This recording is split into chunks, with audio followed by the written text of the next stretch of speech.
Bonjour tout le monde, voici la suite des aventures d'Astrion. Donc je vous retrouve après l'histoire elle-même, comme d'habitude, pour vous donner quelques précisions, entre autres sur la fin, qui a, je crois, marqué certaines personnes. J'ai reçu quelques messages à ce propos. On se retrouve après l'histoire. Astrion est réveillé par le bruit d'une fête qui semble venir de la salle de banquet. Le jeune mage se lève et se dirige vers la grande salle centrale. À son entrée, tout le monde hurle de joie. Les voleurs lèvent leurs verres, les frères Barzo lui sautent dessus pour le prendre dans leurs bras et même Ourlouk part dans un grand éclat de rire. Ce dernier complimente Astrion. Incroyable, incroyable, Iris nous a tout raconté, et pour l'impressionner elle, tu as fait fort. Mange, bois, une part importante des revenus de cette mission te sont réservés, mais plus que tout, tu as obtenu le respect des bas-fonds. Astrion ne sait pas exactement comment réagir, et pour la première fois depuis longtemps, il se sent heureux. Ourlouk reprend. Alors, vas-tu nous en dire plus sur la personne que tu veux détruire? Astrion répond « Non, ça n'est pas encore nécessaire, je suis déjà satisfait de notre arrangement. » Après la fête, Astrion a droit à quelques jours de repos. Il en profite pour compter ses profits, 324 piastres. Pas mal, il ne sait pas encore comment il va les dépenser, mais il trouvera bien quelque chose. En attendant, il a un peu de temps pour s'entraîner. Il décide de passer une journée à étudier la magie et une journée pour des exercices plus pratiques. En plus d'une quantité de sorts mineurs, Astrion maîtrise assez bien les boules de feu, la paralysie, l'invisibilité et le bouclier magique. Il décide maintenant de s'attaquer à une discipline interdite, le réveil des morts. Le jeune mage a justement trouvé un livre de nécromancie dans la bibliothèque qui a été mise à sa disposition. En une journée, il ne peut pas maîtriser tout d'un coup tous ses sorts, mais il arrive à mémoriser le sort le plus simple pour transformer un cadavre en zombie servile. Astrion sourit en pensant à ce que ses anciens professeurs diraient s'ils savaient la voie interdite qu'emprunte leur élève. Le soir venu, le magicien est épuisé et s'endort bien vite sans participer au banquet habituel d'Ourlouk. Le lendemain, il compte suivre un entraînement plus physique. Il a plusieurs options en tête et, tout d'un coup, des cris se font entendre dans le couloir des bas-fonds. Astrion ouvre la porte de la bibliothèque et voit qu'il y a toute une agitation dans les couloirs. Des hommes et des femmes courent dans tous les sens et parlent d'une attaque. Le mage se précipite vers la salle du banquet et voit un voleur qui aide Iris à marcher. Elle semble blessée. Le mage s'approche et remarque immédiatement le givre qui couvre le corps de la voleuse. On dirait qu'elle a passé des semaines au sommet d'une montagne enneigée. La partie droite de son visage et son bras droit sont particulièrement touchés. Ses doigts sont noirs et sa peau est rouge et gonflée. Iris fait un signe à Ourlouk qui descend de son trône et approche son énorme tête de la voleuse. Celle-ci lui chuchote quelque chose dans l'oreille. Le roi crie à l'assistance. « Que tout le monde s'en aille, laissez-nous, mais pas toi, Gringalet !» dit-il en pointant Astrion. Les voleurs partent à contre-cœur et Iris regarde le mage droit dans les yeux. Elle dit enfin « Les magiciens de l'école Terdite ont formé une coalition spécialement contre nous. » Elle a du mal à parler mais continue. « Il m'a laissé partir exprès. Il a un message pour toi, le bleu. Je dois te répéter ceci. Je vais réparer mon erreur, mon ancien élève. Tu es désormais ma proie. » Ourlouk lance un regard interrogateur à Astrion qui décide de tout raconter au roi des bas-fonds. Comment il était expulsé de l'école des arcanes terdites, comment il a décidé de se venger de Mordac, et il parle de la présence de ce dernier chez le comte de Grégoire. Ourlouk fixe le jeune mage de son regard perçant et sourit. Soudain, il dit « Donc c'est juste toi qu'il veut. Si nous te livrons, nous ne risquons plus rien. Ha ha ha !» Astrion ne sait pas quoi répondre. Iris commente la proposition. C'est en effet une option. Ourlouk part alors d'un grand éclat de rire. « Ha ha ha ha ! Ne t'inquiète pas, jeune homme. Je demande une fidélité totale à mes hommes, mais je me fixe les mêmes règles. Je ne laisse jamais tomber l'un des miens, et tu fais maintenant partie de la famille. » Le magicien souffle de soulagement. Le roi continue. Nous allons répliquer, ces gratte-papiers ne connaissent pas les vrais dangers de la rue, et nous ne nous laisserons pas surprendre deux fois. Le plus grand danger vient de ce Mordac, c'est une légende vivante. Comment attaquer ces sorciers? Tu dois bien avoir quelques idées. Astrion regarde la marque sur sa main gauche. La spirale n'a pas encore retrouvé toute sa couleur. Le jeune magicien propose alors une idée simple. N'approchez pas Mordac, et débarrassez-vous des mages les plus faibles en premier. Ourlouk écoute étonnamment calme l'idée d'Astrion. Le roi commente « Bonne idée, les plus jeunes seront faciles à déstabiliser, mais ce sont tes anciens camarades, non? On va massacrer ces gringalets. Tu veux quand même participer à cette contre-attaque ?» L'ancien élève réfléchit profondément et finit par répondre « Anciens camarades ou pas, ce sont maintenant mes ennemis, et ils vont souffrir. » Quelle détermination! Ha ha ha ha, dit Urluk. Tu as l'air d'avoir une stratégie. Je te nomme donc chef d'escouade pour cette mission. Tu peux choisir 3 de mes combattants qui seront à tes ordres. Mourda et Dalfor dirigeront 2 autres groupes. Iris intervient. « Je vais participer aussi. » Ah ! Urluk lui lance un regard sincèrement inquiet qui étonne Astrion et répond « Pas aujourd'hui. Tu vas voir le doc immédiatement et on verra bien en combien de morceaux tu seras demain. » Le mage va dans ce qui lui sert de chambre et récupère l'épée qu'il a volée à un garde 2 jours auparavant. Il doit maintenant faire un choix parmi les roublards des bas-fonds. Il aimerait être accompagné de voleurs sournois spécialisés en pièges. Astrion se rend dans la salle de banquet où tous les voleurs sont en pleine discussion. Il s'approche des frères Barzo et sans préambule leur dit « Hé les frères, est-ce que ça vous dirait de venir avec moi poser des pièges à magiciens pour venger nos compagnons ?» Les intéressés se parent d'un large sourire et répondent à l'unisson « Et comment ?» Le mage corrompu sourit à son tour et leur demande « On va avoir besoin d'un 4e, vous avez une idée ?»« S'il s'agit de faire une embuscade, prenons Sira. Il a plus d'un atout dans sa manche. Dans sa manche !» répète-t-il en donnant un coup de coude à son frère qui part aussi dans un grand éclat de rire. Astrion ne comprend pas la blague jusqu'à ce que les Barzo pointent du doigt ce qui semble être un serpent. Celui-ci se tourne vers le groupe et dit « Enchanté, magicien Astrion ». Cet être ressemble exactement à un serpent de 3 mètres de long, à ceci près qu'il porte une tunique de cuir sur mesure et une ceinture à laquelle est accrochée des bourses et des dagues. Cet accoutrement lui donne une allure un peu ridicule, et le jeune mage a du mal à se retenir de rire. Et bien entendu, il n'a pas de manche. Mais Astrion arrive à garder son sérieux, aux grandes dames des frères Barzo, et demande à Sira d'en dire un peu plus sur lui. Les expressions de l'être serpentin sont impossibles à lire pour le mage, mais il lui semble que son interlocuteur est heureux qu'on lui demande de raconter sa vie. Sira commence en parlant vite. « Je viens des bayous mortels à l'ouest de Grandia. Mon peuple est nommé par les humains les Orphides, et nous nous ignorons mutuellement, généralement. Voulant rencontrer d'autres êtres doués d'intelligence, je suis venu ici avec mes femmes, mais notre seule présence était considérée comme un crime. Nous nous sommes donc repliés dans les égouts, et nous avons été accueillis par le roi. » Astrion l'écoute attentivement avant de tiquer sur un point. Il regarde autour de lui et dit « T'es, femme ?» L'Orphide répond « Oui, mais 2 femmes. Ceux de mon peuple peuvent avoir une femme par pénis. Notre souverain, par exemple, a 7 épouses. » L'information semble avoir du mal à entrer dans la tête du jeune mage, qui reste perdu, le regard dans le vide. Mais il se reprend, et se conforte dans l'idée que cet être étrange pourra leur être utile dans la bataille qui se prépare. Bien, l'équipe est prête. Les 4 voleurs finissent de faire leur sac et se rejoignent près de l'escalier de la sortie. Les frères Barzo prennent avec eux de nombreux pièges dangereux. Cordes, pièges à loups, grenades artisanales et mousquets. Astrion demande à l'Orphide « Et toi, Sira, tu ne prends pas plus d'armes ?» Celui-ci répond « Attention à mon nom, la longueur du S change la signification dans ma langue, et je suis une arme. » Avant de partir, les 3 compagnons du jeune mage s'arrêtent devant un espèce d'hôtel qu'Astrion avait ignoré jusqu'ici. Sira et l'un des frères Barzo s'inclinent humblement devant l'objet, à la surprise du mage qui lance un regard interrogateur à l'autre frère. Ce dernier lui explique « Ils font une prière à Parsilor, le dieu des voleurs. » Le mage a presque une expression de choc. « Un dieu ? À Grandia ?»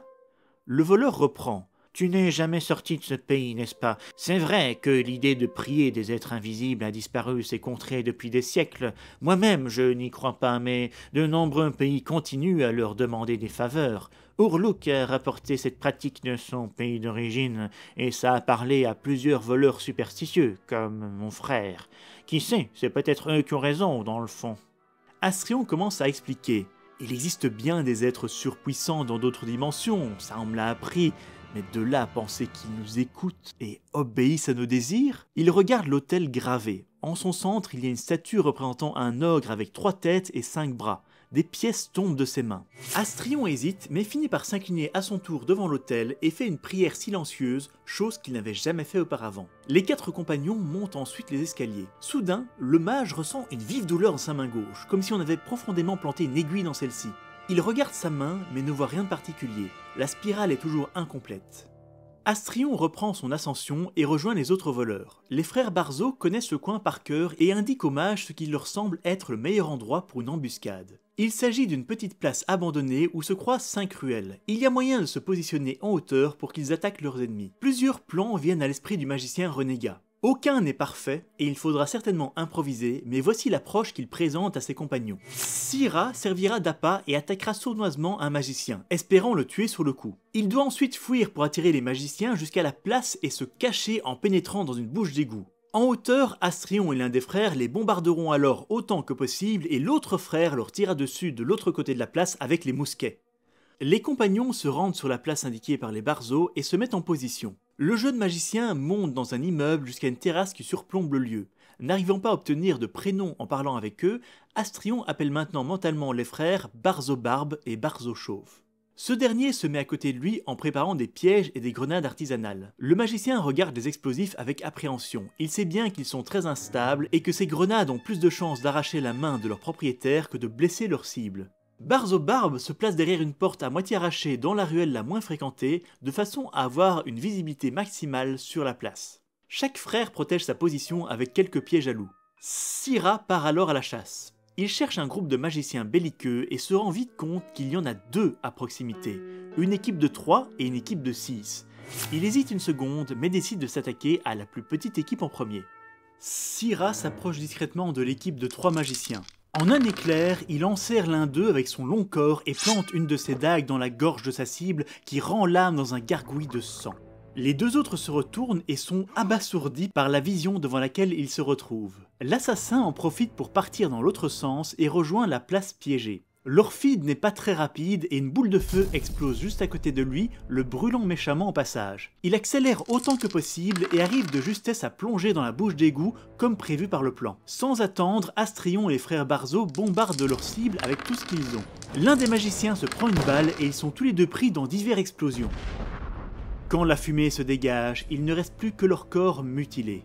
Les 3 hommes se réjouissent car le plan s'est déroulé parfaitement, mais avant que Barzo Barbe n'ait le temps de recharger son mousquet, l'équipe de 6 magiciens déboule sur la place attirée par le bruit des explosions. « Quel idiot !» dit Astrion. « S'il y avait 2 équipes, on aurait dû garder l'effet de surprise pour attaquer la plus grande. Maintenant on va devoir improviser et on est en sous-nombre. » Le magicien rebelle et les frères Barzo ont été facilement repérés par leurs ennemis qui soulèvent leurs manches. Des projectiles magiques partent vers Barzo Barbe qui riposte comme il le peut. Pendant ce temps, 2 magiciens forment un bouclier transparent qui fait rebondir les bombes de Barzo Chauve. 2 autres magiciens entrent dans le bâtiment où ce dernier se trouve avec Astrion et commencent à monter les escaliers. Leur ancien camarade se concentre pour utiliser son nouveau sort et ainsi relever les morts, mais son incantation n'a aucun effet. Un magicien s'effondre, fauché par une balle, mais le tireur n'a pas le temps de se réjouir car un éclair le projette au sol. Il reste 3 magiciens sur la place et il y en a 2 qui se dirigent vers le duo en embuscade. À la limite du désespoir, Astrion récite à nouveau le sort de nécromancie, mais rien ne se passe. Il entend alors un cri dans l'escalier. L'un des magiciens qui montait s'est pris le pied dans le piège à loup placé par Barzo Chauve, mais l'autre continue sa course et jette un projectile magique, une orbe violette, sur Astrion qui est touché à l'épaule. Son compagnon se retourne et veut jeter l'une de ses bombes dans l'escalier, mais celle-ci lui explose dans la main. Il regarde médusé le moignon sanguinolent qui était sa main il y a seulement quelques secondes. Syrah sort alors des égouts et enserre le magicien de la place qui lance des projectiles. Les 2 autres lanceurs de sorts qui maintenaient le bouclier stoppent leur concentration et se tournent vers l'Orphide. Aucune nouvelle de Barzo Barbe.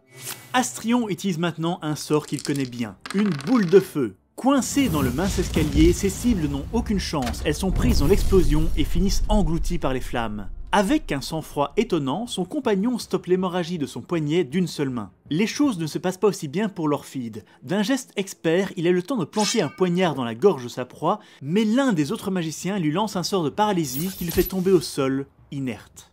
Il faut croire qu'ils ont des projets particuliers pour l'étrange serpent, car l'autre survivant le met dans un grand sac. Les membres de l'école des arcanes terdites se tournent vers le mage rebelle et lui jettent un regard haineux. Astrion tend sa main et un arc électrique se forme entre celle-ci et l'un de ses ennemis. Le magicien foudroyé tombe au sol, lâche le sac contenant Syrah et crache un nuage de fumée. Mais ce sort n'est pas aussi puissant que la boule de feu et pendant que la victime se relève, son compagnon ramasse le sac et se rend invisible. Tout d'un coup, un coup de feu résonne sur la place et le mage blessé est à nouveau projeté à terre. Astrion lève les yeux et voit Barzo Barbe qui tient son mousquet fumant d'une seule main. Il semble aussi méchamment blessé. Barzo Chauve a, quant à lui, perdu connaissance. Il y a toujours un magicien en vadrouille avec leur camarade rampant, mais l'invisibilité limite ses mouvements. Astrion décide de ne pas prendre de risques et utilise l'un de ses plus anciens artefacts. La bague de dissipation, qui paradoxalement était un cadeau de Mordack, brille d'une lumière verte et tous les sorts actifs les plus proches s'interrompent. La bague tombe ensuite en morceaux. Le dernier magicien loyal, avec son sac sur l'épaule, marche prudemment en direction de la ruelle nord et ne semble pas s'être rendu compte qu'il n'est plus invisible. Barzo Barbe l'a vu aussi et pointe son pistolet à poudre noire. Astrion n'en reste pas là non plus et envoie un nouvel arc électrique qui atteint le magicien en fuite. La cible s'écroule et est prise de spasmes incontrôlables. En même temps, Barzo Barbe vise bien et appuie sur la gâchette de son mousquet. Soudain, ce dernier explose. D'où il est, le mage rebelle ne voit pas bien ce qui est arrivé à son compagnon, mais il le voit tomber au sol dans un nuage de fumée. Astrion descend les escaliers en prenant soin d'enjamber les pièges restants et les corps calcinés de ses victimes. La course lui rappelle qu'il est lui aussi blessé à l'épaule. Dans l'adrénaline des derniers échanges, il en avait presque oublié la douleur. Il arrive sur la place et quand il s'approche du dernier laquais de Mordack, il se rend compte que celui-ci a tout doucement repris ses esprits et qu'il est en train de se relever. Il le reconnaît comme un ancien élève de son groupe, un magicien brillant avec des meilleures notes que lui du nom de... Impossible de s'en rappeler. Il est encore au sol et Astrion devrait en profiter, mais le mage corrompu est à bout, physiquement et mentalement. Il trouve toutefois assez de force pour foudroyer une nouvelle fois son ancien camarade qui tombe au sol inerte. Il ouvre le sac contenant 6 rats et libère l'orphide qui est toujours paralysé. Barzo Barbe se relève de son côté et vient le rejoindre. Il a le visage brûlé et des petits morceaux de métal dépassent de ses joues. Il dit quelque chose qu'Astrion a du mal à saisir en détail, mais il devine la question. « Ton frère est toujours en haut, bien amoché mais vivant. Enfin, je crois, dit-il. » Le voleur blessé monte tant bien que mal les marches de l'escalier qui mènent à son frère. Le magicien contemple les nombreux cadavres autour de lui. Quel champ de bataille horrible. Il regarde aussi la spirale sur sa main et constate avec horreur que la marque semble s'être étendue. Des veines noires englobent maintenant le reste de sa main. Cependant, il n'a pas le temps de s'en préoccuper. D'autres magiciens pourraient arriver à tout moment. Astrion monte les escaliers à son tour et retrouve les frères Barzo plus ou moins conscients. Ils comparent leurs blessures et se moquent l'un de l'autre. Le jeune mage perçoit quand même un fond de tristesse derrière ses blagues. Barzo Chauve est incapable de marcher seul, il a perdu trop de sang. Ses 2 compagnons l'aident à descendre jusqu'au rez-de-chaussée, et quand ils arrivent en bas, le magicien rebelle prend aussi l'orphide sur son épaule. Il est pourtant aussi à bout de force, et le trajet jusqu'à l'antre d'Ourlouk est laborieux. Une fois dans les sous-sols, Mourda les approche, les regarde de haut en bas et dit « Nous en avons eu 4, avec un seul blessé léger dans nos rangs. Vous n'avez pas l'air d'avoir eu autant de chance, et vous n'êtes pas les seuls. Dalfort et son équipe ont dû fuir sans toucher un seul cheveu de ses magiciens. 2 de ses hommes sont morts. » Astrion ignore les remarques du voleur et demande des nouvelles d'Iris. Mourda répond « Ah, elle est vivante, mais elle a perdu son meilleur atout. Selon moi, elle ferait mieux de partir et de commencer à mendier dans les rues, mais c'est au roi de prendre ce genre de décision. Tu la verras sans doute plus tard. » Le jeune mage sent qu'il ne tient plus debout, et d'autres voleurs aident les Barzo à se coucher le temps qu'ils soient soignés. Astrion s'écroule à son tour, et on l'aide à rejoindre la pièce qu'il occupe depuis qu'il est dans les bas-fonds. Il se réveille. Combien de temps a-t-il dormi? Le mage n'en a aucune idée. Il remarque que ses blessures ont été soignées, mais il a du mal à se concentrer sur ce qui l'entoure. Il est désorienté et se sent fiévreux. Il regarde sa main gauche et voit que la marque s'est encore étendue. Les veines noires couvrent maintenant sa main et une partie de son bras, et il a l'impression de sentir les battements d'un cœur qui n'est pas le sien. Soudain, sans frapper à la porte, Barzo Barbe entre dans la pièce. « Astrion, tu es enfin réveillé, ça va?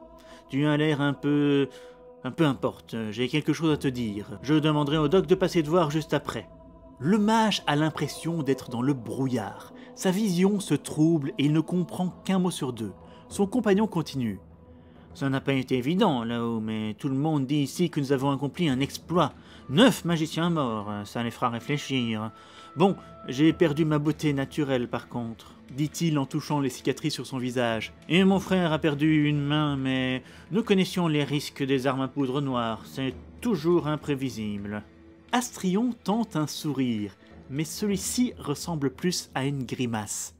Barzo Barbe semble inquiet et ferme la porte avant de reprendre la parole. Bref, Syrah va bien et au final nous sommes tous revenus vivants. Et je pense que c'est principalement grâce à toi. Merci. Est-ce que je peux faire quelque chose pour toi? Ton état est-il dû à la magie? Tu as utilisé trop de sorts? Le mage tend une main tremblante vers son interlocuteur. Et il utilise la marque mystérieuse pour voler l'âme de son compagnon d'armes.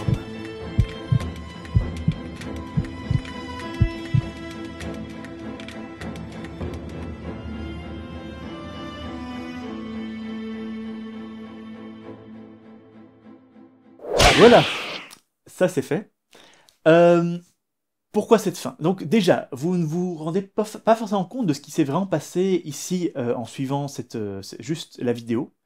Mais donc le dernier choix qui a provoqué la mort de frère Barzo, il y a eu un vote, mais le truc c'est que tous les choix du vote étaient la même chose.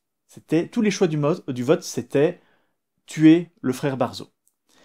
Et certaines personnes ont été un petit peu pas contentes, m'ont dit mais il y a un problème, pourquoi, nanana, comment ça se fait?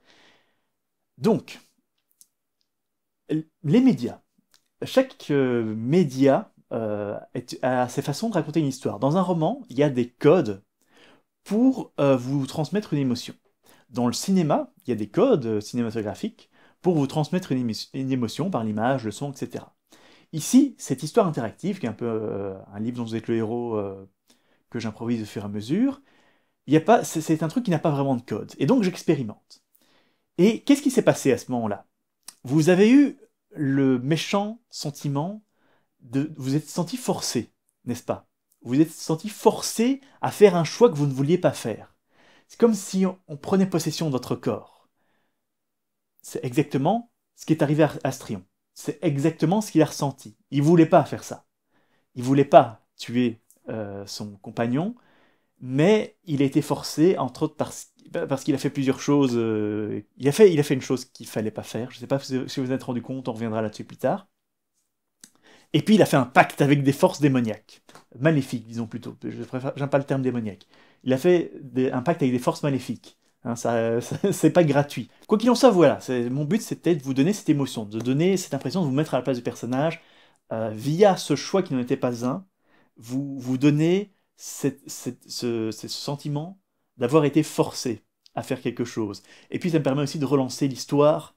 Je veux jamais qu'elle stagne. Vous remarquez qu'à chaque fois que ça commence à stagner, bam, je rebalance un truc. C'est bordel, qu'est-ce qu'on va faire à ce moment-là? Il y a un autre point que je voulais aborder aussi, c'est que je ne sais pas si vous vous êtes rendu compte de ça aussi, mais Astrion n'est pas passé loin de la mort. Le personnage ne sera pas sauvé quoi qu'il arrive. Il peut mourir. Il peut mourir, et ici, dans le combat, c'est pas passé loin. La première chose qui s'est arrivée, c'est que tous ses compagnons auraient pu mourir, et suite à certains mauvais choix et certains mauvais jets, vu qu'il ne faut pas oublier qu'il y a des jets de dés dans tout ça, dès qu'il y a une question aléatoire, je mets un pourcentage de chance, eh ben, il y a beaucoup de votes où Astrion n'a juste rien fait. Il a essayé de lancer un sort et ça a raté, raté, raté, raté. Et donc pendant ce temps-là, les choses évoluaient dans le mauvais sens. Donc, moralité, ça aurait pu amener à la fin de l'histoire. Je voulais juste vous prévenir de ça. Voilà, c'était les deux petits détails que je voulais aborder. J'espère que ça vous a quand même plu. J'espère que cette fin vous plaît quand même et que vous êtes maintenant impatient de voir comment il va s'en sortir parce que là, c'est un peu la merde. Voilà, je vous dis à bientôt. Dites-moi aussi ce que vous pensez hein, des aventures d'Astrion. Je sais que ce sont des vidéos qui n'ont pas beaucoup de succès par rapport au reste. Il n'y a pas beaucoup de gens qui participent au vote. Votes qui sont maintenant sur Stropole et donc que je partage sur tous les réseaux sociaux, que ce soit Twitter et Facebook, sur le Facebook de Zone Geek. Donc même si vous n'avez pas Twitter, vous pouvez maintenant suivre. Je fais aussi beaucoup plus attention à ce que j'écris. Je fais des beaucoup plus longs paragraphes, beaucoup plus travaillés. J'ai eu beaucoup moins à réécrire. Voilà. J'essaye d'améliorer ça sur pas mal de domaines. Et je vous dis bye bye bye bye. Et laissez-moi un commentaire.